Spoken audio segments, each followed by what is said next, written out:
గత వారం రోజుల నుంచి మనం చాలా జాగ్రత్తగా గమనిస్తే ఆంధ్రప్రదేశ్లో చాలా తీవ్ర రాజకీయాలు, తీవ్ర పదజాలాలు ఇక్కడ బావిగన్ వర్సెస్ అమరావతి అన్న పేరు మీద జరుగుతుంది.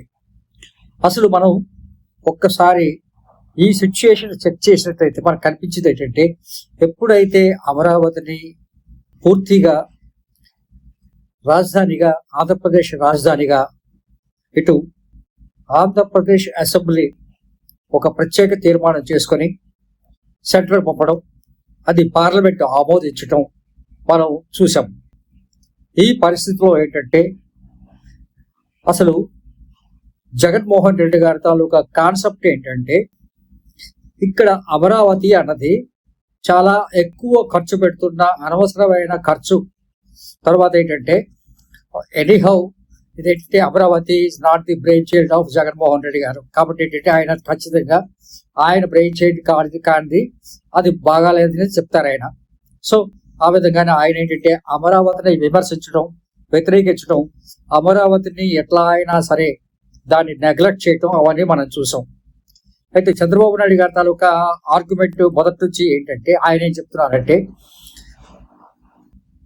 ఆంధ్రప్రదేశ్కి ఖచ్చితంగా 10 సంవత్సరాల గడువున్నా సరే మనం ఆ 10 సంవత్సరాల గడువులోని మనం ఒక రాజధాని నిర్మించుకోవాలి అనేది ఆయన కాన్సెప్ట్. అయితే అక్కడ ఆయన కాన్సెప్ట్ ఏమైందంటే, తర్వాత అది కొంచెం పరిధులు దాటింది. ఆ పరిధులు దాటంలో అది 33,000 ఎకరాలు 36,000 ఎకరాలతో జరగచ్చు అన్నదంతా కూడా ఇప్పుడు 1,00,000 ఎకరాలకి ఆయన ఒక టెండర్ పెట్టేశారు ఆయన.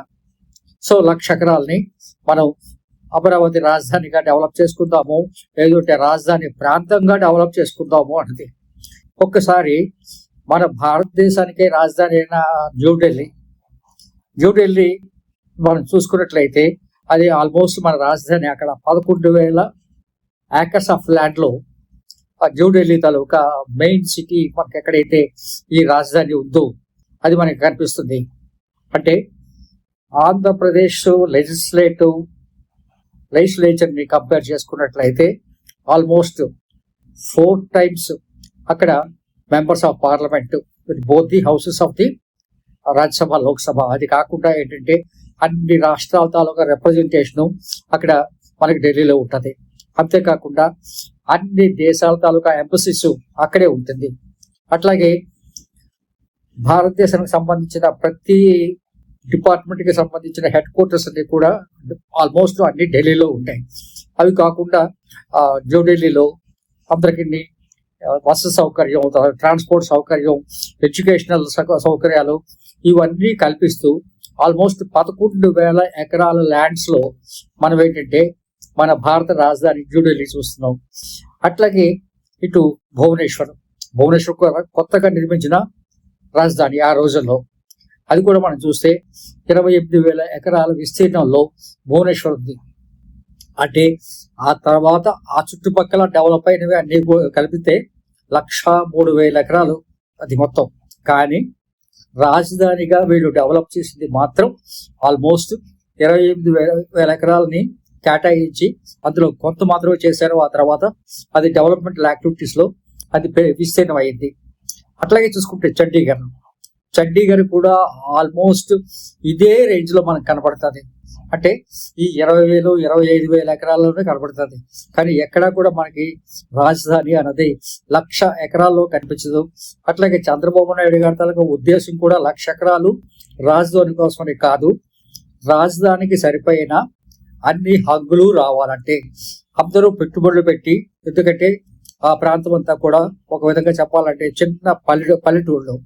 ఈ పల్లెటూళ్ళన్నీ కూడా ఒక పట్టణం వాతావరణం రావాలన్నా, ఆ చుట్టుపక్కల గ్రామాలందరికీ కూడా ఉద్యోగ వాతావరణం రావాలన్నా సరే, జీవనోపాధులు నిలబడాలంటే పెరగాలన్నా సరే, ఆయన ఎక్స్పెక్ట్ చేసింది ఏంటంటే రాజధాని కాకుండా అనుబంధంగా ఉండే ప్లేసులన్నీ కూడా మనం డెవలప్ చేస్తే, అంటే ప్రభుత్వం దత్తత తీసుకొని చేసినట్లయితే బాగుంటుంది అని చెప్పి అతని అభిప్రాయం కావచ్చు. అట్లాగే ఆయన ఏంటంటే క్వాంటమ్ వ్యాలీ అని చెప్పి ఇంకా చాలా సంస్థలు తీసుకొచ్చి అక్కడ ఆయన పెట్టించడం జరిగింది.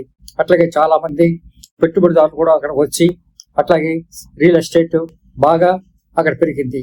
రియల్ ఎస్టేట్ పెరగడంతోనే అందరి అభిప్రాయం ఏంటంటే, మన రేణుకా చౌదరి గారు కూడా ఇది అమరావత అని చెప్పి ఆవిడ కూడా కామెంట్ చేశారు. ఇట్లా ఏంటంటే పూర్తిగా ఖమ్మం వాళ్ళకి అది కేంద్రీకృతమైన ఒక ప్లేస్ అని చెప్పి ఒక అపప్రథ, ఆ అపప్రథలో ఎంత నిజం ఉందన్నది వాళ్ళకే తెలియాలి. అయితే ఇక్కడ జగన్మోహన్ రెడ్డి గారు ఆల్టర్నేటివ్ గా ఆయన చెప్తున్న రాజధాని, ఆయన ఏమంటున్నారంటే అక్కడ 2 లక్షల కోట్లు ఖర్చు పెట్టి అక్కడ రాజధాని పెట్టడం కంటే ఆల్రెడీ అన్ని వసతులు ఉన్న విశాఖపట్నాన్ని రాజధానిగా చేస్తే బాగుంటుంది అని చెప్పి ఆయన 3 రాజధానుల ప్రోగ్రాంతో ఆయన రావటం. అయితే ఎలక్షన్స్ లో ముఖ్యంగా విశాఖపట్నం రాజధాని అనే హెసరికల్లా ఆయన ఎక్స్పెక్ట్ చేసింది ఏంటంటే విశాఖపట్నం తూర్పు అంటే ఉత్తరాంధ్ర జిల్లాలన్నీ కూడా ప్రాంతాల్లో ఉన్న వాళ్ళందరూ కూడా ఆయన వైసీపీ సపోర్ట్ గా వస్తుందని చెప్పి ఆయన ఎక్స్పెక్ట్ చేశారు. కానీ అవుట్ రైట్ ఇక్కడ ఏంటంటే టోటల్ గా రిజెక్ట్ చేసిన పరిస్థితి. ఎక్కడో 1-6 సీట్లు తప్ప. ఫర్ ఎగ్జాంపుల్ బొత్స సత్యనారాయణ గారు ఏంటంటే ఆయన చాలా ఇన్ఫ్లుయెన్షియల్ వ్యక్తి. సో అటువంటి వ్యక్తి కూడా ఆయన కూడా సీటు ఓడిపోయే పరిస్థితి. సో ఇట్లా ఏంటంటే అటు శ్రీకాకుళం కానీ, విజయనగరం కానీ, విశాఖపట్నం జిల్లాలకు వచ్చేసరికల్లా ఇటు అనకాపల్లి, అటు అరకు, పాడేరు ఈ ప్రాంతాల వస్త్రగాలు ఏంటంటే ఆల్మోస్ట్ ఏమైందంటే వైసీపీ ఈ వాళ్ళు పెట్టిన ఈ విశాఖపట్నం రాజధాని అనేది 90% ఆఫ్ ది పీపుల్ యాక్సెప్ట్ చేయలేదు అన్నది ఎలక్షన్ రిజల్ట్స్ మనకు చెప్తున్నాయి. కానీ వైసీపీ వాళ్ళు ఏమంటున్నారంటే ఎలక్షన్స్ ఆర్ మ్యానిపులేటెడ్, ఆల్రెడీ చాలా స్టోరీస్ వస్తున్నాయి. ఏమైనప్పటికీ కూడా ఏంటంటే ఇక్కడ పూర్తిగా వైసీపీ తుడిచిపుట్టుకోవడానికి ఒక కారణం ఏంటంటే విశాఖపట్నాన్ని రాజధానిగా డిక్లేర్ చేయటం. కారణం ఏంటంటే ఇక్కడ ఉన్న స్థలాభావ ప్రభావం. అట్లాగే వాటర్ స్కేర్సిటీ. చాలా మంది నన్ను కూడా అడిగారు, ఏమంటే విశాఖపట్నం రాజధాని అవుతుంది కదా, మీకు ఇష్టం లేదా అన్నది. ఇక్కడ నా ఇష్టాలతో సంబంధం లేదు. ఇక్కడ జరగాల్సిందంతా ఏంటంటే what is our road capacity, housing capacity. తర్వాత ఏంటంటే విశాఖపట్నానికి ఎక్స్పాన్షన్ చేయాలంటే అటు సైడ్ సముద్రం పట్టుతోంది, ఇటువైపు చూసుకుంటే కొండలు ఉన్నాయి, ఈస్టర్న్ ఘాట్స్ ఉన్నాయి, ఆ మధ్యలో విశాఖపట్నం ఉంది. So what is this one? అయితే ఇప్పుడు జగన్మోహన్ రెడ్డి గారు ఏమంటున్నారంటే మావిగ్ అని చెప్పి ఆయన ఒక కాన్సెప్ట్ తీసుకొచ్చారు. అంటే అటు మచిలీపట్నం, తర్వాత ఇటు విజయవాడ, అటు గుంటూరు వాటిని కలిపేసి మనం ఒక మావిగన్ అని చెప్పి చేయొచ్చు. దానివల్ల చాలా బాగుంటుంది. ఆయన చెప్తున్న ఆర్థిక, సామాజిక, రాజకీయ కారణాలు ఏమి చెప్తున్నారంటే మచిలీపట్నంలో పోర్ట్ ఉంది, విజయవాడలో ఇంటర్నేషనల్ ఎయిర్పోర్ట్ ఉంది. తర్వాత ఏంటంటే మచిలీపట్నం నుంచి ఇటు విజయవాడ వరకు 70 కిలోమీటర్ల విస్తీర్ణంలో కంప్లీట్ గా హైవేస్ ఉన్నాయి. కాబట్టి మనం ఈ హైవేస్ ని అటు ఇటు చేసుకొని మనం రాజధాని డెవలప్ చేయొచ్చు అనేది ఆయన చెప్తున్నది. ఆయన చెప్తున్న దాంట్లో ప్రాక్టికాలిటీ ఆలోచిస్తే ఏంటంటే 70 కిలోమీటర్ల పొడుగ్గా మనం రాజధాని నిర్మించుకుంటూ వెళ్ళినట్లయితే ఎవరైనా అక్కడ పనుల కోసం వచ్చేవాళ్ళు వాళ్ళ పరిస్థితి ఏంటి అన్నది నెంబర్ 1. తర్వాత ఏంటంటే హైవే అంతా కూడా మనం కంప్లీట్ గా రాజధానితో నిర్మిస్తున్నప్పుడు ఇంకా వివిఐపి మూవ్మెంట్ పరిస్థితి ఏంటి, ఆ వివిఐపి మూవ్మెంట్ లో అక్కడ ఎంత దిగ్బంధనాలు వస్తాయి, ఎన్ని ఇబ్బందులు వస్తాయి అన్నది మనం చూసుకున్నట్లయితే అసలు మావిగన్ అన్నది ఒక జెన్యూన్ ఆల్టర్నేటివ్ మాత్రం కాదు. దానికి జగన్మోహన్ రెడ్డి గారు ఏమంటున్నారంటే లేదు, నేను ప్లాన్ బిగా చెప్తున్నాను, ఇది నాది ప్లాన్ ఏ కాదు, నేను అమరావతి వ్యతిరేకం కాదు, మేము కూడా అమరావతిని అది లెజిస్లేటివ్ గా మేము గుర్తించడం కోసమే మేము చెప్పాము, కానీ మమ్మల్ని ప్రజలు అర్థం చేసుకోవట్లేదు అంటే టీడీపీ ఏంటంటే అందరినీ కూడా మిస్లీడ్ చేస్తుందని చెప్పి ఆయన అభిప్రాయం. కానీ ఏది ఏమైనప్పుడు కూడా ఏంటంటే అమరావతికి వచ్చేసరికల్లా అమరావతి ఒక సస్యశ్యామలమైన ఆంధ్రప్రదేశ్ లో ద రిచెస్ట్ మంచి డెల్టా, కృష్ణా డెల్టా ఏరియా. ఈ మంచి కృష్ణా డెల్టా ఏరియా, అది కాకుండా మనకి ఏంటంటే ఇట్స్ ఏ ఫుడ్ బాస్కెట్. ఇది మనకి ఫుడ్ బాస్కెట్. ఆంధ్రప్రదేశ్ కి ఎగుమతులకి సరిపోయినంత 3 క్రాప్స్ పండించే మంచి సస్యశ్యామల కృష్ణ అటువంటి ప్రాంతాన్ని కాంక్రీట్ జంగల్ గా రాజధానిగా మార్చడం అనేది మేము కూడా అంగీకరించలేదు. కానీ ఆ తర్వాత అసలు ఆల్రెడీ అక్కడ పని స్టార్ట్ అయ్యి అదంతా చాలా మటుకు పెట్టాక అక్కడ రైతులందరూ కూడా ఏంటంటే వాళ్ళు సెల్ఫ్ సాక్రిఫైస్ చేసుకొని ఈ ప్రోగ్రామ్ కి కన్విన్స్ అయ్యి వాళ్ళు ముందుకు వచ్చాక మనం ఏంటంటే దీన్ని అపోజ్ చేయడం అనేది మంచిది కాదు.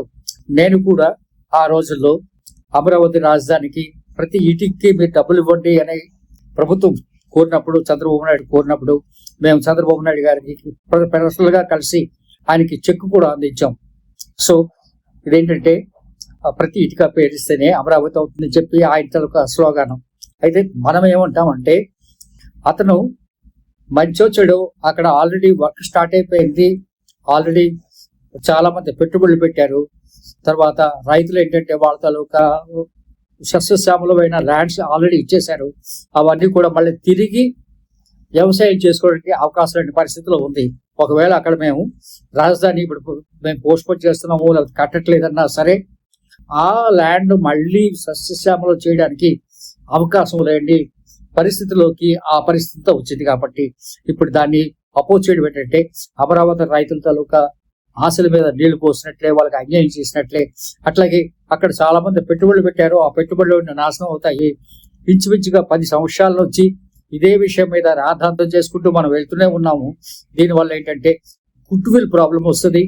అంతేకాకుండా చాలా మంది ఏంటంటే అమరావతి రాజధాని చెప్పి అక్కడ నుంచి ఇక్కడ షిఫ్ట్ అయిన వాళ్ళు చాలా మంది ఉన్నారు. చంద్రబాబు నాయుడు గారు ఇల్లు కట్టుకున్నారా, లేదా పవన్ కళ్యాణ్ గారు ఇల్లు కట్టుకున్నారా, లేదు అని అంటే జగన్మోహన్ రెడ్డి గారు ప్యాలెస్ కట్టారా అనేది ఇక్కడ ప్రజల ముఖ్యం కాదు. ఇప్పుడు మాలాంటి వాళ్ళు ఎలా ఉంటుందంటే 2 bedroom house is sufficient for us, 3 bedroom house is luxury. అదే కామన్ మ్యాన్ కి అంటే బిలో కామన్ మ్యాన్ కి వచ్చేసరికల్లా 1 bedroom house in 2 cents of land is a great dream for them. So మనం అర్థం చేసుకోవాలి. అంతేగాని మనం ప్యాలెస్ లో కూర్చున్నాం కాబట్టి మనకు నచ్చిన స్టేట్మెంట్స్ ఇవ్వడం కూడా కరెక్ట్ కాదు. ఏదేమైనా కూడా అమరావతి అన్నది ఒక హిస్టారికల్ ప్లేస్, ఒక బుద్ధిస్ట్ ప్లేస్. అది కాకుండా మన ఆంధ్రప్రదేశ్ కి మొట్టమొదటి ఆ రోజుల్లో రాజరాజ నరేంద్రుడు వాళ్ళందరికీ కూడా అదంతా ఒక క్యాపిటల్ సిటీ. అది కాకుండా అదేంటంటే ఒక బౌద్ధరామం. సో ఇవన్నీ దృష్టిలో పెట్టుకొని మనం ఖచ్చితంగా ఏంటంటే ఈ విషయంలోని మావిగన్ అన్నది అంగీకరించే పరిస్థితి మెజారిటీ ఆఫ్ ది పీపుల్ కి లేదు. ఇది నా ఒక్కరి అభిప్రాయమే కాదు. ఇప్పుడు ఎవరైనా సరే సమర్థిస్తున్నారంటే అందులో రాజకీయ కారణాలు మాత్రమే ఉన్నాయి తప్ప, స్వంత కారణాలే తప్ప రాష్ట్రం కోసం మాత్రం అటువంటి వాదన లేవు. ఎవరు యాక్సెప్ట్ చేసే పరిస్థితిలో లేరు. కారణం ఏంటంటే అమరావతి మీద పెట్టిన ఇన్వెస్ట్మెంట్ అంతా కూడా 10 సంవత్సరాల ఇది కూడా శ్రమ కూడా దాన్ని ఇప్పుడు డైల్యూట్ చేసేసి మళ్ళీ జగన్మోహన్ రెడ్డి గారు అధికారంలోకి వస్తే ఏమవుతుందో అన్న భయంతో ఇప్పుడు ప్రస్తుతం ఏంటంటే అమరావతిని ఒక శాశ్వత రాజధానిగా తీసుకురావడం అనేది నిజంగా చెప్పాలంటే సంతోషించాల్సిన విషయమే. అయితే జగన్మోహన్ రెడ్డి గారికి ఇక్కడ ఏంటంటే ఆయన తాలూకా అహం దెబ్బతిన్నది. నేను ఒక మాజీ ముఖ్యమంత్రిగా నేను చెప్తుంటే నా తాలూకా ఉద్దేశాలని ఎవరూ పరిగణలోకి తీసుకోవట్లేదు. సో ఇది చిలికి గాలివాన అయ్యి అటు అమరావతిని క్యాపిటల్ సిటీగా గట్టిగా సమర్థిస్తున్న చాలా మంది, అందులో వైసీపీ వాళ్ళ మీద కామెంట్స్ చేసిన ఏబిఎన్ రాధాకృష్ణ గారి మీద వ్యక్తిగతంగా కక్ష కట్టడం అనేది అది సబబు కాదు. కారణం ఏంటంటే సాక్షులకు కూడా చాలా రాతలు వస్తున్నాయి. సాక్షులు కూడా చాలా మందిని క్రిటిసైజ్ చేస్తూ అనవసరంగా ప్రతి విషయాన్ని రాధార్థం చేస్తూ చాలా చూపిస్తున్నారు. అలాగని చెప్పి అది సాక్షిని చుట్టుముడతామని కానీ సాక్షిని కానీ లేకపోతే ఇబ్బంది పెడతామని కానీ ఎవరూ ప్రయత్నం చేయట్లేదు. అలాగే జగన్మోహన్ రెడ్డి గారు హయాంలో 2019-24లో సాక్షికి విపరీతంగా అడ్వర్టైజ్మెంట్స్ కట్టిపెట్టారని, లేదు అని అంటే వాళ్ళకి సంబంధించిన విషయాలు ఉన్న వాళ్ళకే వాళ్ళు అన్ని చూసుకున్నారని చెప్పి ఒక వార్త అందరికీ తెలిసిన విషయమే. ఆ రోజుల్లో జగన్మోహన్ రెడ్డి గారి సమయంలో ప్రజలు పడిన కష్ట నష్టాలు, ఇబ్బందులు ఎప్పటికీ అందరికీ గుర్తున్నాయి. సో వీటిని దృష్టిలో పెట్టుకొని జగన్మోహన్ రెడ్డి గారు రాజకీయ భవిష్యత్తు కావాలనుకుంటే ఆయన ఎక్కడ ఎంతవరకు క్రిటిసైజ్ చేస్తే బాగుంటుంది, దేన్ని క్రిటిసైజ్ చేయాలి, దేన్ని క్రిటిసైజ్ చేయకూడదు అన్నది ఆయన ఆలోచించి మాట్లాడినైతే ప్రజలు ఖచ్చితంగా ఆయనకి మళ్ళీ మద్దతు ఇచ్చే అవకాశం ఉంది. ఎందుకోసం అంటే చంద్రబాబు నాయుడు ప్రభుత్వం, టీడీపీ ప్రభుత్వం మీద ఆల్రెడీ కొంత అసమ్మతి మాత్రం ఖచ్చితంగా ఉంది. అట్లాగే పవన్ కళ్యాణ్ గారి పనితీరు మీద కూడా చాలా విమర్శలు ఉన్నాయి.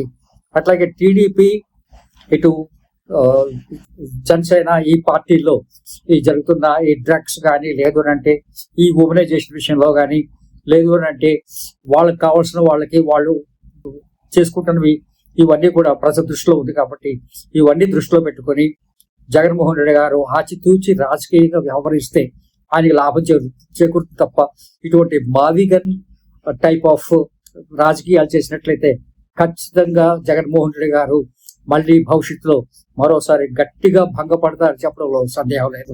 Thank you very much. All the best.